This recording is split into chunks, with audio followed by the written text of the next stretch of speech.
मेले में सब खिलौने ले रहे थे। खिलौने ले लो, खिलौने ले लो। तब नरेंद्र नामक एक लड़के ने 2 रुपये का एक शिवलिंग खरीदा। ये शिवलिंग कितने का है? 2 रुपये का। ये लो। अब भी उसके पास एक चवन्नी बची थी। एक लड़के को रोते देखकर नरेंद्र ने उससे पूछा, क्यों रो रहे हो? लड़के ने कहा, मेरे पास एक चवन्नी थी, वो कहीं गिर गई है। अब मेरी माँ मुझे बहुत पीटेंगी। कोई बात नहीं, ये लो। कहकर नरेंद्र ने अपनी चवन्नी उसे दे दी और आगे बढ़ गया। अभी नरेंद्र कुछ दूर ही गया था कि सामने से एक मोटर आती दिखाई दी। एक छोटा सा बच्चा मोटर के बिल्कुल बेग कर चला जा रहा था। नरेंद्र ने झपट कर इस बालक को खींच लिया। एक पल की देरी होती तो वह बालक मोटर के नीचे आ जाता। इस झपटने की क्रिया में नरेंद्र ने हाथ से शिवलिंग छूट गया और टूट गया। इस दौरान इकट्ठे हुए लोगों में से किसी ने कहा, अरे बेचारे का नुकसान हो गया, कितने चाव से खरीदा होगा शिवलिंग। यह सुनते ही नरेंद्र ने कहा, इससे क्या, इस बालक की जान बचाना मेरा पहला कर्तव्य है।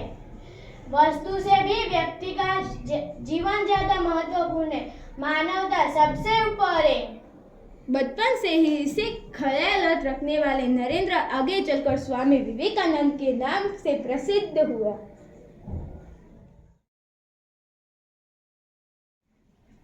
बात सन 1885 की है। पुणे के न्यू इंग्लिश हाई स्कूल में समारोह हो रहा था। प्रमुख द्वार पर एक स्वयंसेवक नियुक्त था, जिसे यह कर्तव्य बार दिया गया था कि आने वाले अतिथियों के निमंत्रण पत्र देखकर उन्हें यह सभा स्थल पर यथास्थान बिठा दे। उस समारोह के मुख्य अतिथि के मुख्य न्यायाधीश महादेव गोविंद राणे। जैसे ही वह विद्यालय के द्वार पर पहुंचे, वैसे ही स्वयंसेवक ने उन्हें अंदर जाने से शालीनता पूर्वक रोक दिया और निमंत्रण पत्र की मांग की।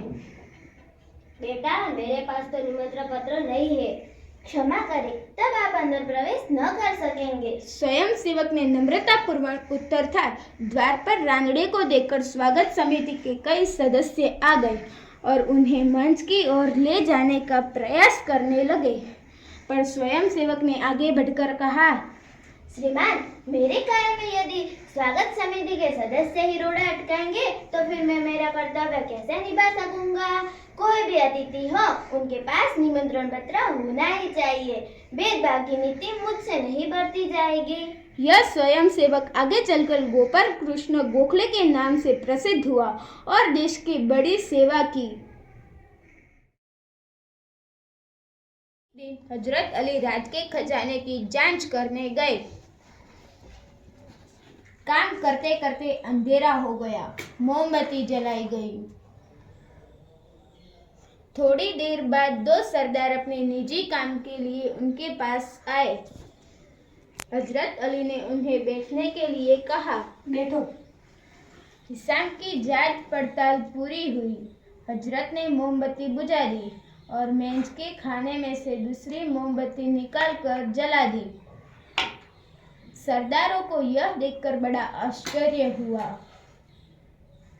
हजरत अली ने एक मोमबत्ती बुझाकर दूसरी क्यों जलाई, यह सरदार न समझ सके। एक सरदार ने बड़ी नम्रता से हजरत अली से पूछा, भाई, आपने ऐसा क्यों किया? हजरत अली बोले, भाई, अब तक मैं रात का क्या काम करता था, इसलिए रात की मोमबत्ती जला रखी थी। अब निजी काम शुरू हुआ है, इसलिए मैंने अपनी मोमबत्ती जला ली। नहीं तो मैं चोर या हरामखोर कहलाता। हर एक आदमी को चोरी और हरामखोरी से बचकर चलना चाहिए, चाहे वह अमीर हो या फकीर। देखने में तो यह बात बहुत छोटी सी लगती है, पर है बड़े महत्व की। अब हम आज़ाद हो गए हैं।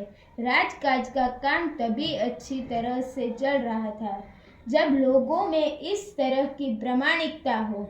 हमारे पुरुषों ने कहा है, माँ गृधः कस्य स्विदनम, किसी के धन माल की लालसा मत करो। यह मनुष्य के लिए सबसे बड़ी सीख है।